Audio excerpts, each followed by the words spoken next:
Selamat malam, berjumpa kembali bersama saya Wong Ganteng Sakdonyo. Mohon untuk tidak menyebutkan nama dan identitas dalam percakapan ini karena percakapan ini saya naikkan dalam konten YouTube. Gimana Mbak? Enggak, aku tak kira mbak bojone sampean. Cuma mengucapnya itu loh kemarin minal aidin mas. Oke, terus terima kasih. Mohon Ya, maaf lahir batin. ya gitu aja. Sekarang aku lagi repot masak-masak. Cuman gitu tok. Oke, makasih mas. Iya, gitu aja mas. Oke, siap. Bye bye. Bye. Oke. Karena sudah kadung membuka kamera dan mbaknya hanya mengucap minal aizin wal faizin, mohon maaf lahir dan batin. Nah, saya akan bercerita sedikit ya teman-teman semuanya tentang sebenarnya Hongkong itu kayak apa sih kan gambarannya. Sebenarnya Hongkong itu kayak gimana sih bagi di mata teman-teman yang sudah lama di Hongkong dan di mata anak-anak yang baru membayangkan. Jadi kadang-kadang di sini loh yang apa namanya antara harapan dan kenyataan. Waduh, judulnya Hongkong antara harapan dan kenyataan. Jadi saya tadi beberapa obrolan bersama istri tentang bagaimana sih kita itu menyikapi atau berkeinginan atau bercita-cita di Hongkong. Jadi hal yang mendasar yang memang harus kita pahami ya teman-teman, ketika kita sudah keluar ya, mau memutuskan untuk keluar dari zona kita di Indonesia yang nyaman, zona yang ya sebenarnya dibilang nyaman ya enggak, wong cari duit yo angel. Jadi banyak yang bilang seperti itu kan, banyak bilang bahwa perekonomian di Indonesia begini, pekerjaan di Indonesia itu tidak, kesempatannya tidak merata, hanya diberikan kepada orang-orang yang memang punya kapabel dan punya kemampuan. Nah, seolah-olah orang-orang yang ingin bekerja tapi kemampuannya nggak ada itu bagaimana? Sumber daya manusia di Indonesia yang nggak keserap itu sebenarnya bagaimana? Seperti apa? Nah, karena itulah teman-teman memutuskan, bahkan yang muda-muda ada yang memutuskan ke Korea dan ada yang memutuskan ke Jepang. Dan yang sudah usianya sekali lagi di atas 25, 26, 30 itu kan sebenarnya usia-usia yang sangat produktif, dan di negara kita itu tidak bisa menyerap tenaga kerja yang seperti itu. Pabrik pun ada berapa. Apa yang menyebabkan itu semua ya? Pastinya kalau kenapa tidak bisa menyerap pekerjaan ya kebijakan dari pemerintah. Sudah. Kita tidak akan mengkritisi dan menyalahkan pemerintah, nggak perlu dan nggak penting. Kita berjuang sendiri. Misalnya contohnya teman-teman berangkat ke Hongkong. Nah, sebelum berangkat ke Hongkong itu memang wajib kalian memahami dan mengetahui karakter Hongkong itu seperti apa.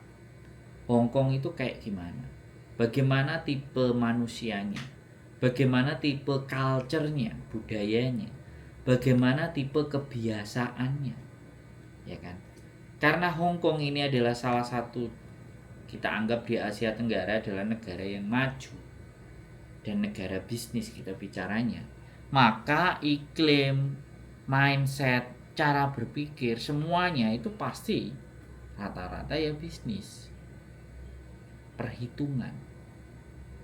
Nah, ini yang wajib kita harus memahami karakteristik sebelum kita menginginkan. Jadi ke Hongkong itu tidak sesederhana misalnya, wah enak ya kerja di Hongkong gajinya 10 juta. Boleh itu menjadi harapan kalian. Tapi harapan itu kalau tidak kita sesuaikan dengan kemampuan, tidak kita sesuaikan dengan adaptasi, tidak kita sesuaikan dengan keadaan dan kondisi kita, maka yang terjadi gagal dalam merantau. Berapa banyak teman-teman yang akhirnya pulang lagi ke Indonesia. Itu tidak pernah dikeluarkan oleh data oleh KJRI atau tidak ada lembaga survei yang mencatat berapa anak-anak Indonesia yang yang akhirnya gagal berjuang di Hong Kong, atau bahkan X. Tidak garansi X itu ternyata mampu dan bisa bertahan, enggak juga. X juga itu bisa gagal dalam proses kontraknya 1-2 tahun. Kita nggak membahas yang berhasil ya teman-teman. Yang berhasil ya selamat lah. Kalian punya mental, kalian sudah mempersiapkan. Atau sebaliknya, try wong butuh, piye meneh kudu diempet, kudu disabarno. Ya, ada yang berprinsip kan seperti itu kan teman-teman. Nah, jadi kalau kalian di Indonesia itu terbiasanya tidak pernah dibentak, terbiasanya semuanya tidak berdasarkan penghitungan manajemen, tidak dikalkulasi, tidak serba dihitung, tidak serba disiplin, tidak serba ketat, maka yang terjadi ketika kalian di sini tidak mampu beradaptasi. Asli loh, secara bahasa beda, secara kebudayaan beda, secara makan aja loh ya beda. Kalau orang kita pagi sarapan ya sego pecel, kalau orang sini sarapan roti, kadang cuman buah, pisang, kadang cuman jus. Nah kita ketika datang ke sini terus dikasih makanan secuil roti, sayur juga sedikit, gemon, otak kita apa enggak mules. Nah ini loh perbedaan-perbedaan. Nah bagaimana menyiasati perbedaan? Ya kalian harus lebih banyak pengetahuan tentang Hong Kong. Bagaimana struktur karakteristik orang Hong Kong, bagaimana budaya orang Hong Kong, budaya perhitungan yang terkadang teman-teman selalu bilang majikanku itu pelit, majikanku ini aja dihitung, apalagi nenek-nenek, roti itu sampai ditulisin tanggal, isinya ada berapa, ditulisin tanggal berapa. Ngaku teman-teman yang kayak gitu silahkan komen di kolom komen ya. Jadi terkadang juga ada yang tidak siap juga ketemu dengan bos yang memang benar-benar tidak memanusiakan manusia. Ini tambah jauh lebih berat lagi. Makanan dikasih, sisanya majikan, habis makan terus sisanya baru disuruh makan. Nah kalau kalian diperlakukan seperti itu ya teman-teman, ya sebelum kalian menyajikan ke majikan, ambil dulu. Terus ada yang alasan, nanti dilihatin majikan gini. Pinter-pinternya sampean yang masak mbak, pinter-pinternya sampean.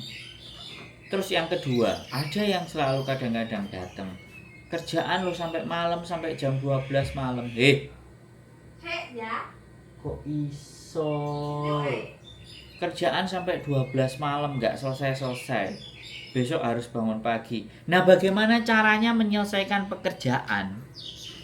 Berarti ya dikerjakan dengan cepat, belajar bekerja dengan cepat supaya nggak sampai jam 12. Terus ada lagi yang malam-malam dibangunin, suruh bikinin makanan karena lapar. Ya sampai ngomong, semuanya, sekali lagi, semuanya ini yang kadang-kadang sangat lalai, yang kadang-kadang tidak diperhitungkan sama teman-teman. Pada saat interview, siapkan rekaman kalian interview dengan majikan. Saya mulai bekerja jam berapa dan saya bisa istirahat jam berapa. Kalian makan malamnya jam berapa? Karena kalian kan juga butuh istirahat 7-8 jam. Nah mungkin sampai jam 2 disuruh kerja. Ini kecuali kalau jaga nenek. Karena memang di Hong Kong tidak ada aturan untuk jam kerja buat domestic helper. Karena tidak ada aturan secara baku jam kerja, maka pada saat interview kalian wajib menanyakan. Ya. Terus yang kedua, kalian dari Indonesia berangkat ke Hong Kong asalkan dapat pekerjaan selalu, gak apa-apa deh gak libur. Jangan, itu sesuatu yang keliru dan salah. Sejak kalian interview, sejak kalian itu tatap muka sama, atau sejak kalian itu berbicara dengan majikan, pastikan kalian harus minta libur 1 minggu 1 kali. Karena itu ada di dalam peraturan. Terserah mau Senin, Selasa, Rabu, pokoknya 7 hari kerja, 6 hari kerja, 7 hari itu 6 hari kerja, 1 hari libur. Kalian wajib minta libur. Nah, setelah kalian beradaptasi, setelah kalian memahami karakter majikan sampean dan ternyata enak dan kalian males libur, barulah kalian negosiasi. Gimana kalau sebulan saya liburnya cuma 2 kali? Jadi jangan membiasakan dari Indonesia. Terus yang banyak dikeluhkan sama semuanya adalah hari Minggu waktunya saya libur, kok saya masih disuruh kerja ngangek-ngok. Kalau kalian nggak mau kerja hari Minggu, pada saat interview sampaikan, di saat hari libur saya tidak berkewajiban untuk bekerja. Kalau ataupun saya ingin melakukan itu karena saya ingin melayani kalian majikan. Itu omong dari depan, guys. Tidak ada masalah permintaan sampean itu cuma libur, ya kan. Terus permintaan kalian itu kalau Minggu nggak mau kerja, ya kan. Permintaan kalian harus makan nasi, ya nggak apa-apa, itu disampaikan. Permintaan kalian jam kerjanya dari jam berapa sampai jam berapa, itu juga disampaikan. Itu nggak apa-apa, tidak ada keberatan majikan. Kalian kan cuma bertanya, mereka menjawab. Kalau mereka menjawab jam 10, jam 11, ataupun mereka menjawab jam 12, maka pegang jawaban itu jam 12, sudah selesai, jangan ada kerja lagi. Dia nyuruh jam 1 dan 2, tunjukin itu hasil wawancara. Gitu loh ya teman-teman. Ya, terkadang salah di start awal, maka itu mimpi buruk buat kalian di tengah. Makanya gosip, ngeluh, ngerasa majikanku kok gini. Terus yang kedua, majikan pelit. Kalian ada food allowance, itu juga sampaikan food allowance di bagian depan. Food allowance ada angka sekian. Kamu mau ngasih saya duit food allowance atau kamu ngasih makanan saya juga sama kayak makananmu. Sik cuyuk, nggak bisa makan babi. Ini loh yang teman-teman harus perhatikan. Jadi ini krusial sekali ya. Sekali lagi, saya nggak ngerti apakah informasi seperti ini itu informasi baik, bagus. Tapi saya nggak akan pernah merasa bahwa apa yang saya sampaikan ini baik ketika kalian nggak nge-share. Kalau kalian nggak nge-share berarti ya biasa saja apa yang saya sampaikan. Hanya buat diri kalian sendiri masing-masing. Saya tidak nyuruh kalian nge-share ya. Sekali lagi, saya orang yang tidak ingin dan tidak menyuruh kalian untuk share dan subscribe. Saya nggak pernah mau. Tapi bagi saya, kalau kalian bisa berpikir bahwa apa yang saya sampaikan itu bermanfaat buat diri kalian sendiri misalnya, terus kalian menganggap bahwa apa yang saya sampaikan juga bermanfaat buat teman-teman yang lain, silakan. Kalian nggak mau nge-share, potong aja video saya yang dirasa penting bagi kalian. Kalian potong, kalian share di sosial media yang lain, itu tidak menjadi persoalan. Bahkan kalian ambil suara saya aja, kalian kasih gambar yang lain, kalian sebar, itu nggak ada masalah. Bagi saya sangat berterima kasih. Karena saya hanya bisa ngomong ngecace kayak gini, tetapi ada nilai dan manfaatnya. Jadi sekali lagi ya teman-teman, proses di Hong Kong itu bukan setelah kalian sudah nyampe di Hong Kong. Di saat kalian belum sampai di Hong Kong, di saat kalian sudah mulai berkomunikasi dan interview dengan majikan, disitulah kalian harus memulai schedule, jadwal bekerja kalian dan semuanya. Jangan sudah nyampe sini. Pada saat interview itulah persiapkan bentuk-bentuk pertanyaan. Salah satunya contohnya tadi yang saya sebutkan, mulai dari jam bekerja, mulai liburnya setiap minggu, dan mulai libur saya nggak mau bekerja. Saya bekerjanya sampai jam berapa. Makanya kadang-kadang ada yang belanja pakai duitnya sendiri, nanti ditukerin sama majikan. Oh, kalau saya nggak ngasih uang belanja ya nggak usah belanja. Sampaikan aja. Jadi kayak gitu, kita baik profesional. Majikan membutuhkan kalian, kalian juga butuh majikan. Sebenarnya nilainya sama. Bukan majikan itu lebih tinggi daripada kita, enggak. Secara status majikan gaji kita. Tapi kalau kita nggak suka sama majikan, kita mau mecat majikan dengan alasan kalian sudah sangat bekerja keras tapi tidak dihargai, kalian mecat majikan juga bisa, ada hukumnya. Jadi imbang antara majikan dan kalian. Tinggal kalahnya di mana? Kalahnya kalah kalau kalian butuh, waktunya sia-sia, waktunya rugi, ya sudahlah diterima aja. Tanpa berbuat apa-apa. Enggak. Kalau ada sesuatu yang nggak cocok, makanan nggak dapat yang layak, lapor ke labor atau ngomong baik-baik ke majikan. Nah, untuk ngomong ini kadang-kadang susah. Keberaniannya juga nggak muncul. Kalau persoalan masalah bahasa itu gampang, sekarang sudah ada Google Translate. Apa yang kalian mau tulis di WA, copy paste, masuk ke aplikasi Translate, di situ akan keluar.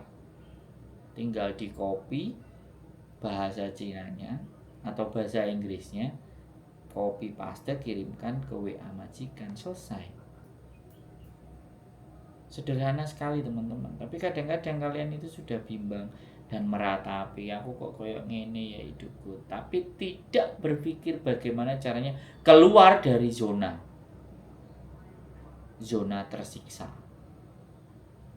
Ya, seperti itu ya teman-teman, beberapa hal yang ingin saya sampaikan. Saya hampir mendengar lebih dari 3.000 konten, 3.000 orang yang menelpon. Keluhan teman-teman itu hanya sebenarnya takut, sungkan, tidak enak, takut kehilangan pekerjaan, takut pulang Indonesia, cari uang susah, apalagi sekarang kursnya lagi cakep. Karena ekonomi Indonesia yang lagi carut marut, biasa pergantian presiden. Ya teman-teman semuanya, sekali lagi saya berharap ya kan, mempersiapkan diri untuk ke Hong Kong, baik yang X ataupun non X, itu semuanya anggap sama saja. Anggap aja bahwa kita memang bekerja dengan perusahaan. Majikan itu anggap aja perusahaan. Saya juga pernah teman-teman bekerja dimaki-maki, ditunjuk-tunjuk, diteriakin di telinga, digoblok-goblokin. Saya pernah. Kalau kalian tidak pernah bekerja yang digoblok-goblokin, dianjing-anjingin, dibangsat-bangsatin, dimaki-maki semuanya, jangan berharap kalian mampu dan bisa bertahan di negeri beton. Orang kadang ngomongnya cepet, teriak-teriak, kita mikirnya dia marah, padahal sebenarnya dia cuma ngomong biasa. Nah itulah yang dinamakan keperbedaan budaya, keperbedaan tabiat, perbedaan iman dan kepercayaan. Ya, semoga teman-teman semuanya tetap semangat, tetap berjuang, dan sekali lagi jaga kesehatan. Jaga kesehatan itu baik secara fisik dan secara mental. Berusahalah meminta kepada majikan untuk libur setiap habis 6 hari kerja.